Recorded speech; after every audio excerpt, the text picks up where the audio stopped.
All right, so today we're diving into Sufism. Sounds intriguing. It is, right? We've Yeah. got some excerpts from Osho's book, Sufis, The People of the Path. Okay. And I'm really fascinated by Yeah. this mystical side of Islam. Yeah. You know, it seems less about the rules and more about like Right. experiencing truth directly. Absolutely. What are your initial thoughts on that? Well, I think what's really interesting about Sufism Yeah. is that it kind of pushes you beyond just knowing about the truth. Okay. It's about a transformation of your being, a journey that goes beyond just intellect Okay. and dives into direct experience. So it's not about having all the answers Yeah. laid out. It's more about It's a process. stepping onto the path and seeing where it leads. Yes, exactly. That resonates with me because I feel like Yeah, sometimes the most exciting discoveries happen when you're not quite sure what you're looking for. exactly. And that's where this concept of tariqa comes in. Okay. The path. Okay. Sufism talks about several paths, like the path of love. Okay. Or the path of knowing. Okay. And they both lead to hakika, Which is, the ultimate truth. It's like, choosing a hiking trail. The mountain peak might be the same destination, right, but each path offers, a different way. a unique landscape, different set of challenges. Right, like a different perspective. Yeah. Yeah, exactly. Which path do you feel most drawn to? Intuitively. Yeah. Just off the top of your head. Yeah. What do you think? I think I gravitate towards the path of love. Okay. It feels more about the heart, about connecting with Yeah. something greater than myself. Right. But there's something about that path of knowing, too, Yeah. that's like, maybe there's a deeper understanding that can be unlocked through that. Okay, so you're kind of intrigued by both. Yeah, I think so. It's fascinating, right? Yeah. And, this source material that you've provided Yeah. seems to suggest that true understanding Yeah. isn't something that you can just almost get. Yeah. It's not like, getting close to the target but missing the bullseye. It's an Well, all or nothing kind of deal. That's what it seems to be saying, yeah. Right. It is, yeah. Yeah. It makes me think, how many times in life do we Well- settle for almost understanding, Yeah. thinking we've grasped it when we've only skimmed the surface? Right. And what if there's What if there's a whole other level of Yeah. understanding Yeah. that we haven't even tapped into? That's where the limitations of our intellect come in. Okay. And I think the book uses this great analogy of the frog in the well. Yeah. The frog with its limited worldview Right. couldn't even fathom the existence of the ocean. Right. So are we all kind of like that frog in the well? That's a good question. In some ways, like clinging to our limited perspectives? It's a powerful image, isn't it? It is, yeah. Yeah. Makes you think. It really challenges us to consider Yeah. what understanding truly means. Could it be that, as Sufism suggests, true understanding requires us to empty our minds, Okay. let go of our preconceived notions, Yep. and experience reality directly? Okay, now my mind is officially blown. Good, good. So if understanding isn't about accumulating knowledge, Right. then what role does the ego play? Hmm. Because the source mentions the ego a lot, Yes. only a ghost, Yes. something unreal. Right. And I'm finding that really hard to wrap my head around because Yeah. if it's not real, then why does it feel so powerful? That's the paradox of the ego, isn't it? Yeah. It feels incredibly real because we're constantly bombarded with messages Yeah. that reinforce its importance. Okay. From a young age, we're taught to strive for success, to accumulate possessions, Right. to build an identity based on external validation. Okay.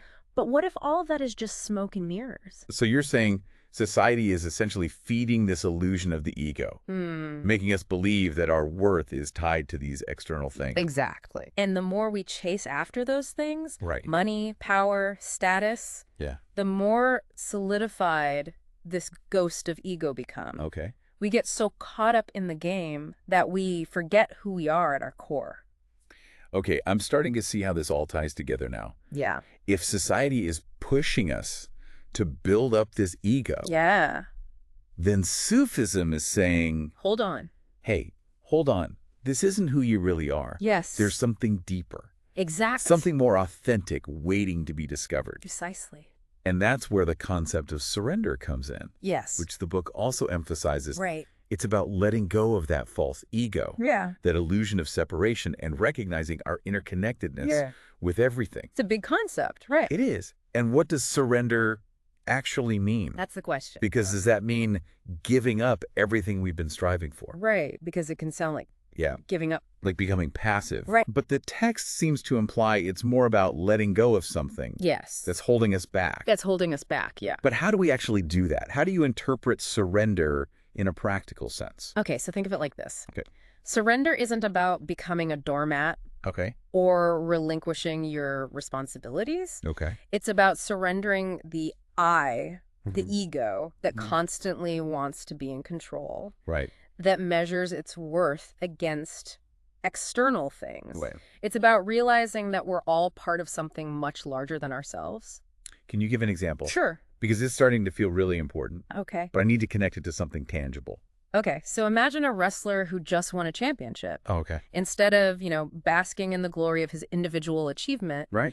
he thanks his opponents for pushing him, Oh. for challenging him to become better. Okay. He sees their role in his victory, Right. recognizing that it wasn't solely about him. So he's recognizing that interconnectedness, that Exactly. everything plays a part. That's a glimpse of surrender. Wow, that's a really powerful example. Yeah.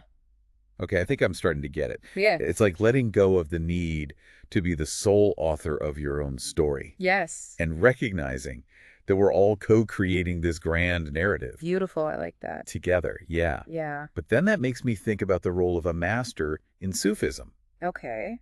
because the text mentions a Sufi testing a king's ability to simply say, Right. I believe you, Yes. without letting his ego get in the way. Right. So if we're surrendering the ego, Yeah. does that mean surrendering to a master? That's a great question. Yeah. And it points to a really important distinction. Okay. A true master in Sufism Yeah. isn't someone that you blindly follow or surrender to. Okay. They're more like a guide Okay. who helps you to dismantle your own ego, Okay. leading you toward self-discovery rather than Right. dictating a set of beliefs. So it's less about seeking validation from a master Exactly. and more about embracing the challenge they present. Yes. That's completely different from like the typical guru figure Right. who's supposed to have all the answers. Exactly. A true master isn't going to stroke your ego Right. or offer easy solutions. Right. They'll point you towards the path, Okay. but you have to walk it yourself. And it's not always going to be comfortable. It can be quite uncomfortable. That's both exciting and intimidating. Yes, it is. So how do we even know if we've encountered a true master? Because the text seems to imply they're not exactly easy to spot. No, they're not. They're more like disruptors Yeah. who challenge everything you thought you knew. Right. The book warns against false masters Okay. who promise instant enlightenment or pander to your desires. Right. A true master is there to help you break free from the illusions that bind you. Okay. Even if it means facing some uncomfortable truths about yourself, they're more interested in your transformation than your approval. That's a really thought-provoking way to think about it. Yeah. So it's less about seeking a master who confirms what you already believe Yes. and more about finding someone who helps you see beyond those Exactly. limitations. And that's where the true journey begins. Okay. It's about being willing to step into the unknown Okay. and embrace the transformative power of questioning everything you thought you knew. My mind is officially buzzing. Good, good.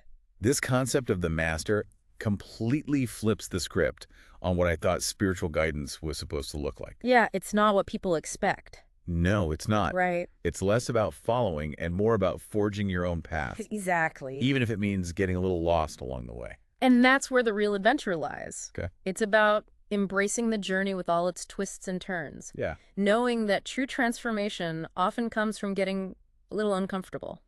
Speaking of uncomfortable, I'm noticing this recurring theme of celebration Yes. in the source material, and it seems counterintuitive. Yeah. Why would a spiritual path that talks about ego death Mm-hmm. and challenging truths Yeah. also emphasize celebration? That's what makes Sufism so intriguing. Yeah. It's not about denying the difficulties of life Right. or pretending everything is rosy. Right. Okay.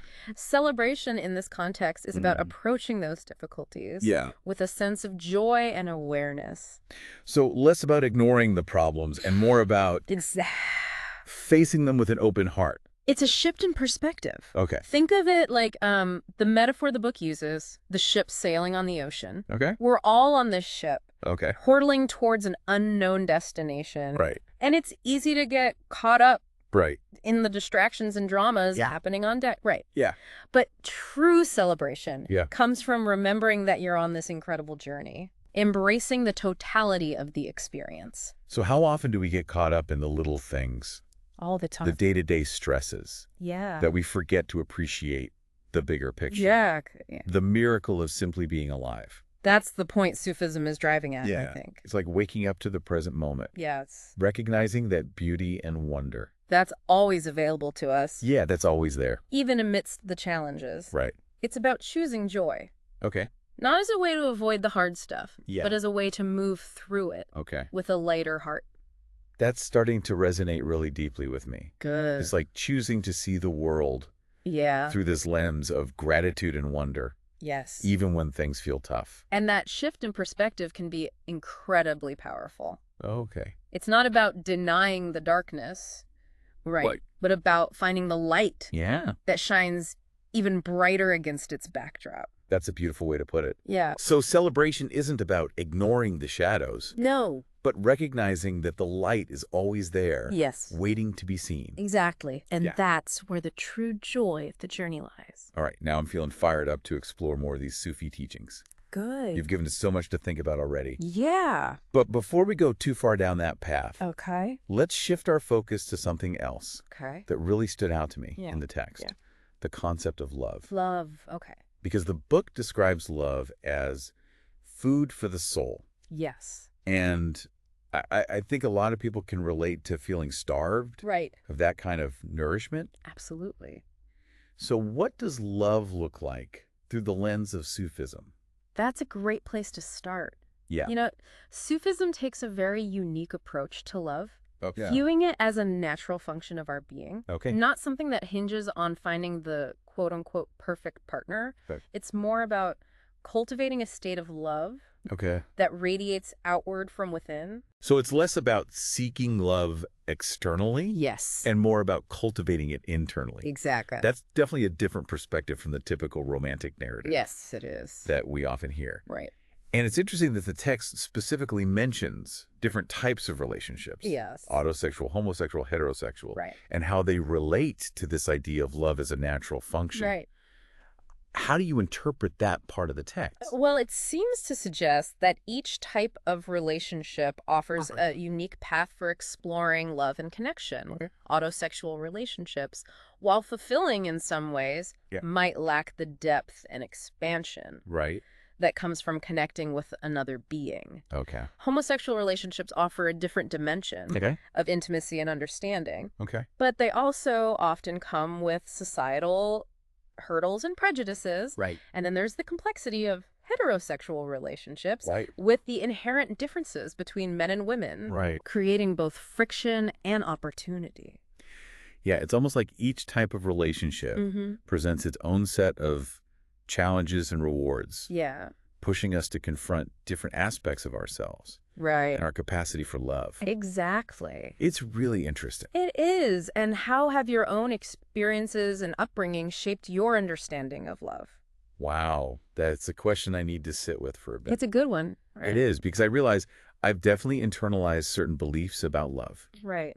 Some helpful, some not so much. Sure. But maybe that's part of the journey too. Yes. Examining those beliefs and letting go of the ones that no longer serve me. That's a powerful insight. All right, I think we need to pause here for a moment. Okay.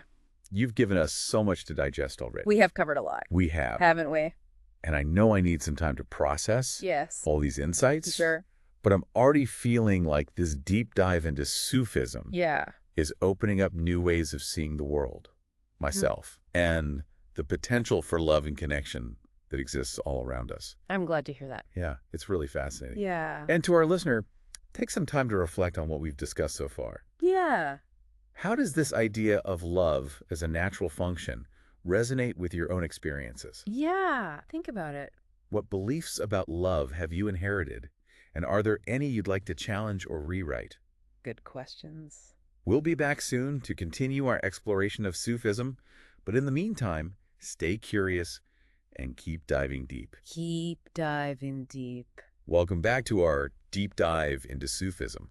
Good to be back. I'm still processing all the amazing insights from last time. I know, it's a lot to take in. It is. Right. Especially that idea of love as a natural function. Yeah. Something we cultivate within rather than something we find externally. It's Absolutely. really shifted my perspective. Good, good. But I'm ready to explore more. Okay. What else jumped out at you from the source material? One thing that really struck me was the emphasis on celebration. Not just like a fleeting feeling of happiness, but a deeper state of being, like an acknowledgement Okay. of the divine presence in every moment. That's interesting because the text also talks about confronting the harsh realities of life. Yeah, like death. Yeah, like death. Right. And it even uses that metaphor of the ship, The ship, yeah. where everyone's so engrossed in their games that they forget Right, they forget they're on a ship. they're hurtling towards an unknown destination. Yeah. So how does celebration fit into that? Is it about ignoring those realities? Not at all. Okay. It's about approaching them with an open heart Okay. and a sense of awareness. So being present with them. Yes, exactly. Right. The ship metaphor, I think, reminds us not to get lost Right. in the distractions and Yeah. dramas of life, Right. but to be present Okay. and embrace the totality of our experience. Okay, so embrace the good and the bad, The joys and the sorrows, the ups and the downs. triumphs and the challenges. Right. It's about celebrating the dance of life itself. So it's about choosing to see the beauty and wonder even amidst the challenges. Yes. Okay. And that reminds me of something you said earlier Yeah. about Sufism not being about denying the darkness, Right. but finding the light that shines even brighter against its backdrop. Right. Yeah. Exactly. Okay, so we're not denying the hard things, No. but we're also Acknowledging them. finding the beauty Yes. in them. And that's where the true joy of the journey lies. Okay. It's about recognizing the perfection of the present moment, Yeah. even amidst the chaos and uncertainty. Okay, that makes sense. Yeah. So it's about shifting our perspective, not denying the difficulties, Right. but choosing to see them Yes. through a lens of gratitude and acceptance. I love that way of putting it. It's almost like a radical act of defiance Yes. against the negativity that often surrounds us. Absolutely. Now, the text you shared also mentions this concept of tariqa, Okay. the path, and emphasizes that there are many paths to truth. Right. So how can we discern which path is right for us? That is the question. Is it about finding a specific teacher or following a prescribed set of rules? Well, that's a question that each individual Okay. must answer for themselves. Okay. There's no like one-size-fits-all Okay. approach to spiritual growth. Yeah. Sufism recognizes Yeah. that each person has a unique journey, Right. and the key is to find a path Right. that resonates with your soul's yearning. So less about conforming to external expectations. Yes. And more about listening to our inner guidance. Absolutely. Our inner compass. Yeah. That points us towards what feels That feels true. true and authentic. Yeah. And that requires courage. It does, Right. because it often means stepping outside of our comfort zone, Yeah. challenging our beliefs, Right. and embracing the unknown. Which can be scary. It can be very scary. That makes me think of that Sufi story about the seeker who wanted to reform the degenerate man. Right, but it was the so-called degenerate who jumped in to save the drowning people. Right. Highlighting how our judgments and preconceptions can really blind us to the Totally. truth. Yeah, it's a powerful story. It is. It's a good one. It reminds us that true understanding often lies beyond our limited perspectives. Yeah. And that we can learn so much from those Right. we might initially judge or dismiss. Right. It's a call to cultivate humility and openness Yeah. on our spiritual journey. Speaking of humility, Okay. the text mentions this idea of understanding being a state of no mind, Yes, which seems counterintuitive. it does. How can understanding be similar to ignorance? It's a paradox, isn't it? It is, yeah. But the text distinguishes this ignorance from the Yeah. kind that, craves knowledge. Okay. It's about recognizing the Yeah. limitations of the intellect. Okay. Our minds Right. can become so cluttered with concepts and beliefs Right. that prevent us. Yeah. From seeing reality directly. So it's about clearing away those mental cobwebs. Yes. To make space. To make space for for- deeper, more intuitive knowing. Exactly. Like emptying a cup. yeah. So it can be filled with something new. True understanding arises Yeah. when we let go of those mental constructs Right. and experience truth directly. Right. Not through that filter of our Yes. preconceived notions. Exactly. Okay. I'm starting to see how this all fits into the bigger picture of Sufism. Good. It's about stripping away the layers of conditioning, Yeah. the societal expectations, Right. even our own limited thinking, to get to the core of who we really are. And that process can be unsettling, Yeah. even a little bit scary. Yeah, it can be. It's like stepping off a cliff Yeah. and trusting that you'll find your wings on the way down. Right. Exactly. But that's where the real transformation happens. Now, the text also has this intriguing line that says, Okay. people who believe in God are serious. While those who know God are celebrating. Interesting. So why this emphasis on celebration in Sufism? Well, it speaks to the difference between belief Okay. and direct experience. Okay. Belief, by its very nature, implies doubt. Right. It's a mental construct that we cling to Okay. in an attempt to make sense of the unknown. So it's like a placeholder. Yeah, like a temporary bridge. Yeah. Until we can cross over to something more solid. Right. Okay. But those who have experienced the divine directly, yeah. they have moved beyond the need for belief. Okay. They live in a state of joy and celebration. Okay. Because they've realized the interconnectedness of all things. It's like they've glimpsed the source code of reality. Yes. And now understand this intricate dance of energy. Beautiful. I like that. Yeah. That connects everything. And that realization naturally leads to a sense of awe and celebration. Exactly. It's not about ignoring the problems of the world, Right. but about approaching them with a lightness of being, a sense of joy that arises from deep knowing. Okay. It's like seeing the world through the eyes of a child, Right. with a sense of wonder and possibility. Okay. That's beautiful. It is. Yeah. Now, the text you shared Yeah. also delves into the nature of the mind, Okay. describing it as a marketplace full of clamoring thoughts. A busy marketplace, yes. So how can we quiet that mental noise That's the question. and connect with the inner silence that Sufism speaks of? That's the challenge, isn't it? Is it even possible to silence those inner voices? Well, it's not about silencing the mind completely, Okay. but about learning to observe those thoughts Right. without getting swept away by them. Okay. Practices like meditation can help us develop this capacity. So it's about becoming the observer, You witness. the witness to the constant chatter Yeah, of the mind, yeah, rather than getting caught up in the drama of each thought. exactly. Okay. And as we develop that capacity for observation, we start to recognize the impermanent nature of thoughts. Okay. We see that they arise and pass away like clouds in the sky. Oh, that's a helpful image. Yeah. It's like watching traffic go by Yeah. without feeling the need to jump in. To get caught in the congestion. Right. Exactly. Okay, I like that analogy. And as we create that space Okay. between ourselves and our thoughts, Yeah. we start to tap into the silence Okay. that underlies all mental activity. So that silence is always there. It is. We just have to, We just have to tap into it. yeah. That's where true peace and clarity reside. So it's not about fighting our thoughts, No. but learning to detach from them, Yes. to see them as passing phenomena rather than solid reality. Exactly. Okay, that makes a lot of sense. Good. And that detachment is what allows us Yeah. to connect with a deeper sense of self, Yes. one that's not defined by the constant fluctuations Right. of the mind. Exactly. Now, the text you shared Okay. also delves into the concept of ego and its role in our suffering. Right. Sufism describes the ego as a ghost, Yes. something unreal. Right. What does that mean in a practical sense? Because it certainly feels real when it's driving our thoughts and actions. It feels real because we've been conditioned Right. to identify with it. From a young age, we're taught to define ourselves Yeah. by our accomplishments, possessions, social status. Okay. But the Sufi perspective suggests Yeah. this is all just a construct, Right. a collection of beliefs and identities Okay. that we've accumulated over time. So it's like a costume we put on By the quantum. to navigate the world. Right. But underneath it all, there's a deeper, A deeper, Well- authentic self. more authentic self. That's been obscured. Yes, exactly. Okay. And the Sufi path is about shedding that costume, Yeah. dismantling the ego, Okay. and realizing our oneness with the divine. But how do we even begin to dismantle something? That feels so ingrained, so much a part of who we think we are.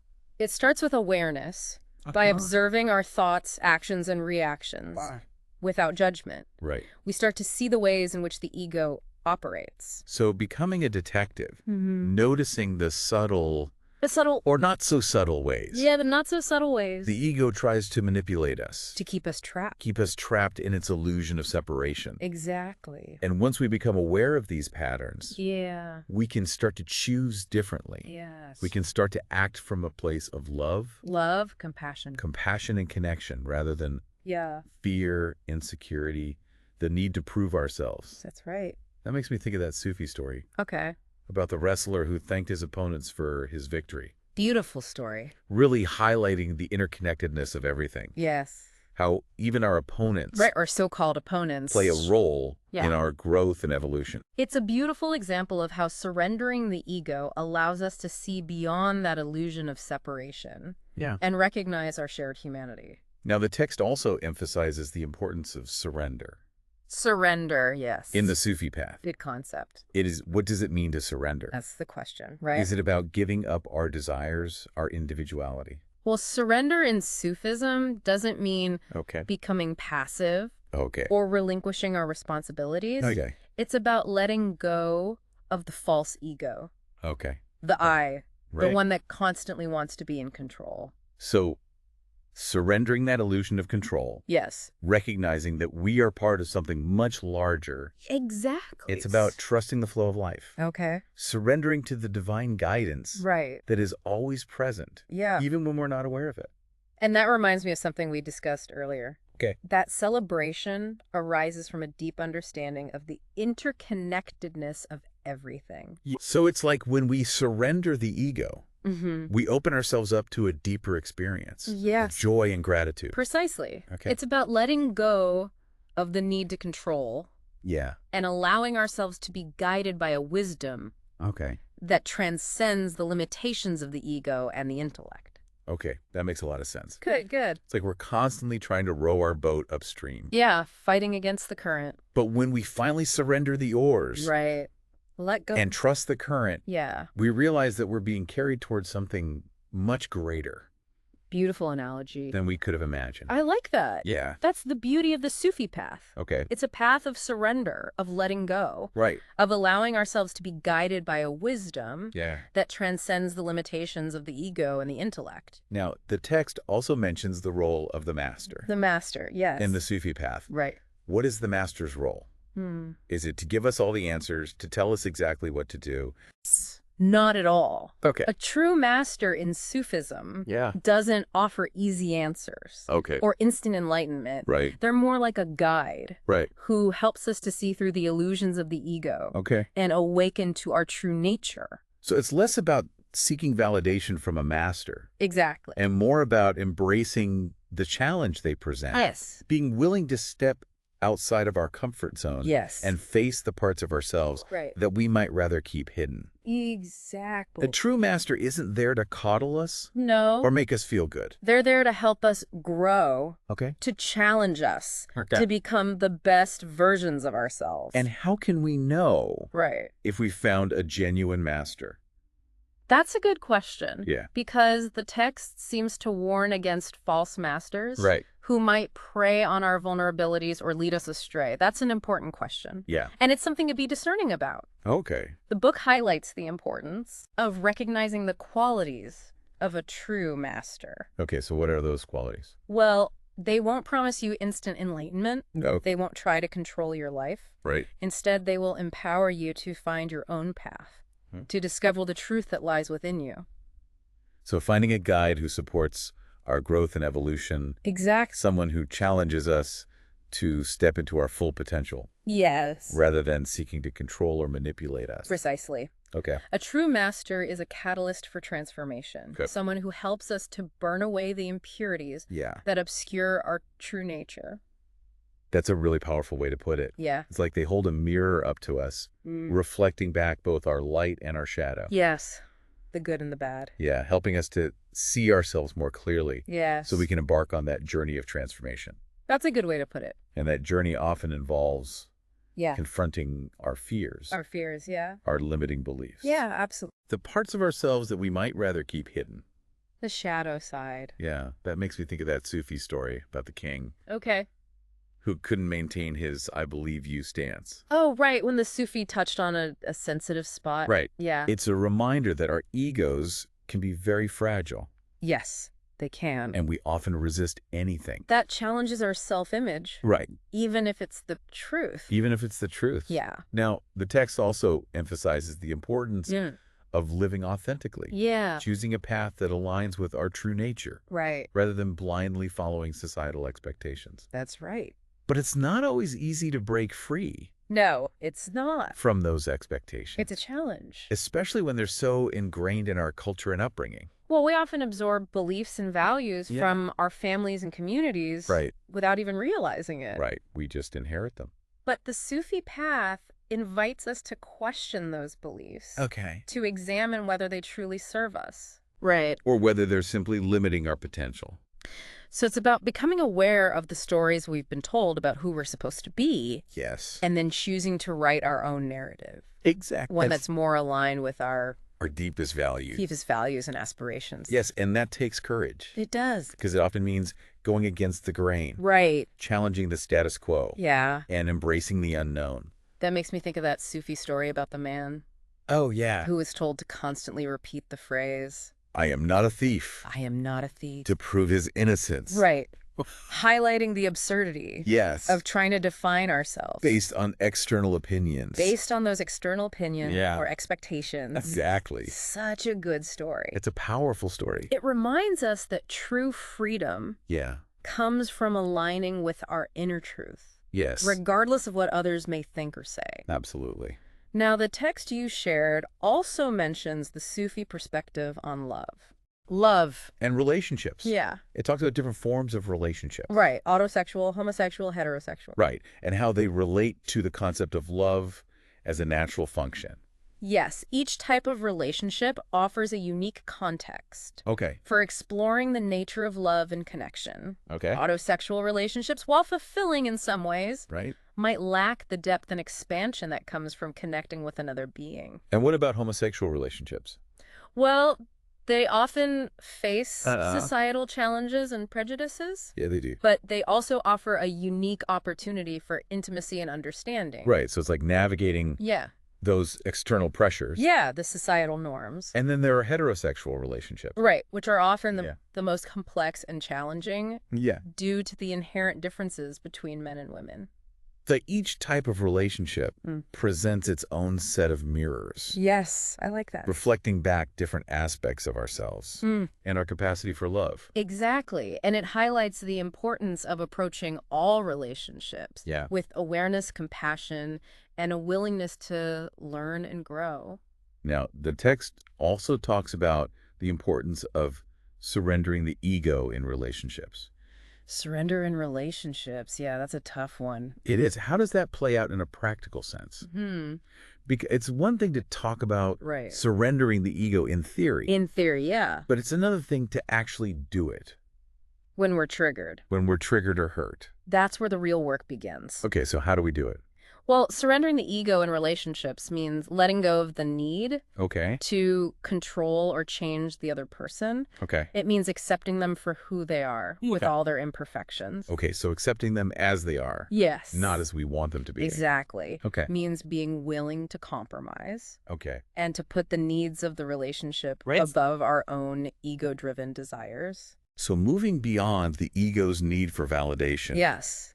and embracing a love That is unconditional. that is unconditional and selfless. Precisely. And that's not always easy. It's not, no. Right. Because our egos are very good at convincing us Yes, they are. that our happiness depends on the other person. Behaving in a certain way. Right. Right. That makes me think of that Sufi story about the man. Oh, the one who was searching. Yeah, searching for the perfect wife. But every woman he met Yeah, had some flaw. had some imperfection. Highlighting the futility of trying to find perfection Yes, exactly. in another person. We're all imperfect. When true love is about accepting them as they are. That's a wise story. It is. Yeah. It reminds us that true love isn't about finding someone Yeah. who meets all of our expectations, Right. It's about but about choosing to love someone choosing to love. despite their imperfections. Exactly. Now, the text also talks about finding a balance Balance. Okay. between our inner world and our outer world, Yeah, that's an important one. between solitude and connection. Right. So how could we navigate that balance Mm. in a way that feels healthy and fulfilling? It's about recognizing the importance of both. Okay. Solitude allows us to connect with our inner selves, Right. to cultivate stillness and introspection. Okay. But connection with others Yeah. is equally important because it Mhm. allows us to experience love, Okay. compassion, the richness of human interaction. So finding a rhythm between retreating into ourselves for nourishment Yes, and then stepping back out into the world to share our gifts and connect with others. exactly. And that rhythm will be different for everyone. It will. The key is to find what works for you, That's right. to listen to the whispers of your soul Yes. and honor your own needs. That makes me think of that Sufi story about the man Oh, yeah. who was so focused on his spiritual practices Right, that he neglected his family. that he neglected his family and responsibilities. Mm. It's a reminder that true spirituality isn't about escaping the world, No. but about integrating our spiritual insights into our daily lives. It's about finding that balance Right. between the inner and outer worlds. Yeah. Between contemplation and action. Right. Between being and doing. Now, the text repeatedly emphasizes Okay. the importance of celebration in the Sufi path. Celebration, yes. What is the significance of celebration in this mystical tradition? Is it about having fun, enjoying life's pleasures? Well, celebration in Sufism goes much deeper than that. It's an expression of gratitude, joy, and awareness. Okay. It's a recognition of the divine presence in every moment, Okay. even the challenging ones. But even when things are tough, Even when things are tough. we can still find a reason to celebrate. Yes, exactly. Okay, so it's about choosing to see the beauty and wonder in everything, even amidst the difficulties and yes. uncertainties of life. Exactly, and that's not always easy, No, it's not. especially when we're facing difficult circumstances. Right. But the Sufi perspective invites us Yeah. to embrace the totality of our experience, Okay. to find the hidden gifts in Yep. every moment. That makes me think of that Sufi story Okay. about the man who lost his donkey. Oh, and then found it again. Right. Yeah. When asked why he was so happy. Yeah. He says, said- I lost it and now I have found it. Exactly. Right. Highlighting the importance of finding joy Yes. in the simple things, The simple things. the unexpected twists and turns of life. Yeah. It's a beautiful story. It is. Yeah. It reminds us that happiness is not always about achieving our goals No. or getting what we want. It's about appreciating the journey Right. with all its ups and downs. Now, the text you shared Yeah. also mentions the importance of approaching life with a sense of humor. Humor, yes. Why is humor so important in the Sufi path? Is it about making light of serious matters?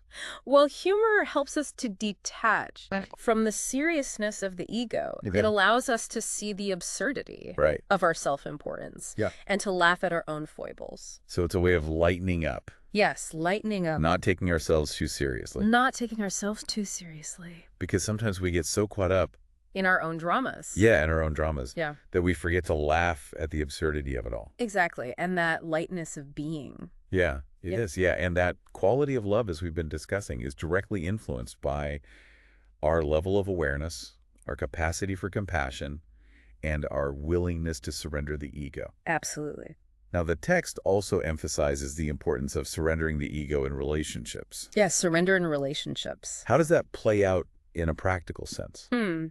Well, it means letting go of the need to control or change the other person. Okay. It means accepting them for who they are with all their imperfections.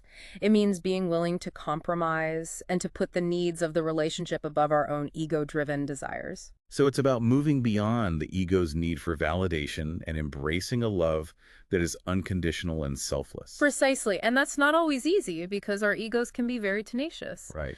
But it's through the process of surrender that we can experience the true depths of love and connection.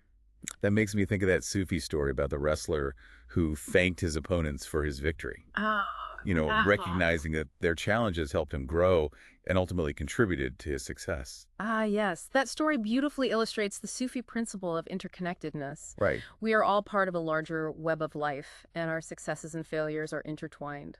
So it's about seeing beyond the illusion of separation and recognizing our shared humanity, and maybe even recognizing that what we perceive as failures are often just opportunities for growth and learning in disguise. Exactly. And that recognition can be incredibly transformative, both in our personal lives and in our relationships with others. It allows us to approach life with a sense of humility and gratitude, recognizing that we are all in this together. Okay, that's a really powerful reminder, especially in a world that often feels so divided and competitive. But shifting gears a bit, one thing I keep coming back to is this idea of the ego as a shadow, which is a recurring theme throughout the text. Yes, that's a potent metaphor, isn't it? It is. It suggests that the ego is not our true nature, but rather something that obscures our true essence, like a shadow blocking the light. So if the ego is like a shadow, as the source says, then how can we step out of its influence and into the light of our true selves? What would that look like in our daily lives? That's a question worth pondering. Yeah. As you continue exploring these Sufi teachings, Right. the text hints at several paths. Through surrender, through awareness, through love, Okay. each offers a unique way to dismantle the illusion of the ego and embrace the fullness of our being. It almost feels like a paradox, right? It is a paradox. The ego wants to be in control, to be seen, to be recognized, but Yeah. true freedom comes from letting go of that need, from surrendering to something greater than ourselves. Exactly. And that's where the real adventure begins, the journey of stepping out of the shadow of the ego and into the radiant light of our true nature. Wow, that's a powerful thought to leave us with. Thank you so much for guiding us through these intricate and enlightening Sufi teachings. I feel like we've only just scratched the surface, but it's a great starting point for further exploration. It's been a pleasure to delve into this rich material with you. Sufism offers such a unique perspective on experiencing life to the fullest, embracing both the light and shadow within ourselves and the world around us. Absolutely. And to our listener, we encourage you to continue